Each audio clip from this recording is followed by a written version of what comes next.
Hello friends, यदि आपने कोई प्रॉपर्टी परचेज की है, खासकर प्लॉट, यहाँ पे कृषि ज़मीन में 143 तो 80 आवश्यक ही नहीं होता, लेकिन आपने कोई रेजिडेंशियल आवासीय प्लॉट खरीदा है तो वहाँ पे आप अपना पैसा बर्बाद कर रहे हैं।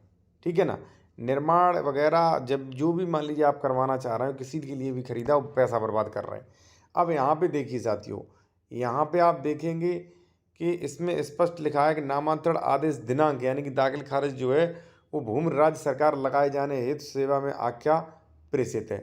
तो आप जो प्रॉपर्टी खरीद रहे हैं भाई, आप चेक करिए, नियमों को समझिए। अब देखिए यहाँ पे स्पष्ट नोटिफिकेशन में लिखा है, जो ऑफिशियल नोटिस है रजिस्ट्री विभाग का, कि अचल संपत्ति विक्रय में क्रेता उपयुक्त सावधानियां स्वयं अपनाया जाना आवश्यक है। विक्रेता के स्वामित्व अधिकार से संबंधित किसी प्रकार के लिए त्रुटि एवं स्टाम्प निबंधक उत्तरदायी नहीं होगा। अब आप ये कह रहे होगे भाई मैंने 14380 नहीं कराया तो प्लॉट रजिस्ट्री कैसे होगा।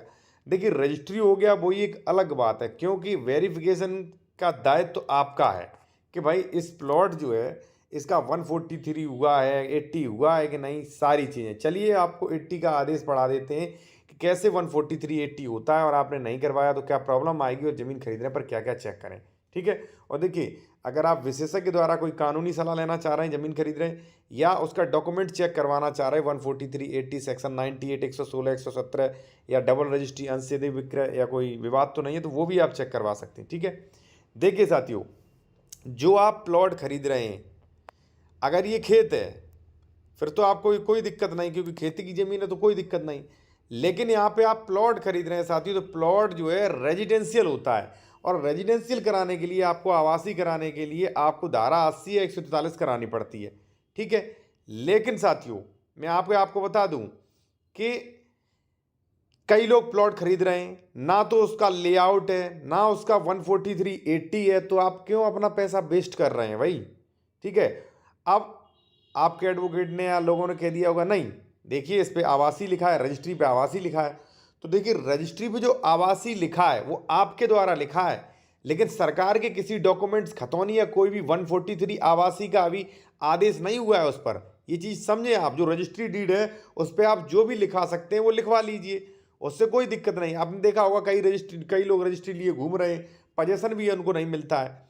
तो कहने का मतलब ये है साथियों, अगर आप प्लॉट वगैरह खरीद रहे हैं तो उसका 143 80 लेआउट ये सारी चीज़ें चेक करें भाई।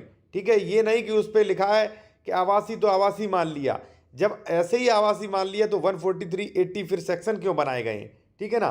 तो पहला चीज़ तो ये है। दूसरा साथियों ये है कि अगर आप प्रॉपर्टी खरीद रहे हैं तो वहाँ पर आप ये चेक करें कि इस प्रॉपर्टी का 143 80 आदेश हुआ है कि नहीं। अगर SC ST के है तो 98 का आदेश हुआ है कि नहीं। इसमें 116 117 का कोई केस तो नहीं चल रहा। इसकी डबल रजिस्ट्री तो पहले नहीं की जा चुकी। इसने कितना अंश खरीदा था, कितना अंश बेचा है, और इस कॉलोनी का लेआउट पास है कि नहीं। अब मैंने देखा है ना तो लोग लेआउट पास ज़मीन खरीद रहे हैं, ना उसका 143 है ना 80 है, फिर कहते हैं कि सर बुलडोजर चल गया हमारे पे। ठीक है ना। तो कम से कम कानूनों का पालन तो करिए। अब यहाँ पे देखिए क्या लिखा है, कृषि से अकृषक। ठीक है ना, धारा 80। अब देखिए कृषि जमीन थी, अकृषक के लिए क्या गया, धारा 80। यहाँ पे आप देखेंगे पूरा यहाँ पे नाम पड़ा है। ठीक है। यहाँ पे स्पष्ट लिखा गया है कि राजस्व संहिता 2006 संशोधन अध्यादेश की धारा 82 के प्रावधान के अनुरूप किया जाना न्यायोचित है।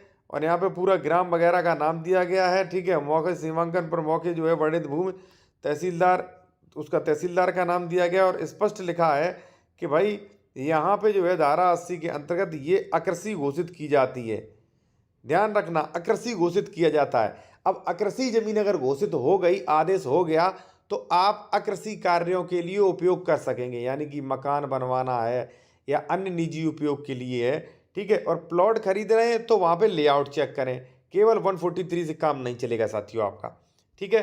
बाद बाकी आपको कोई लीगल कंसल्टेशन किसी मैटर पर लेना है साथियों, या मान लीजिए आप कोई प्रॉपर्टी खरीद रहे हैं, आपको डॉक्यूमेंट चेक करवाना है विशेषज्ञ द्वारा, तो वो भी आप करवा सकते हैं कि भाई आप जो ज़मीन खरीद रहे हैं वो सही है कि नहीं, ये खरीदना पैसा बेस्ट तो नहीं है। ठीक है।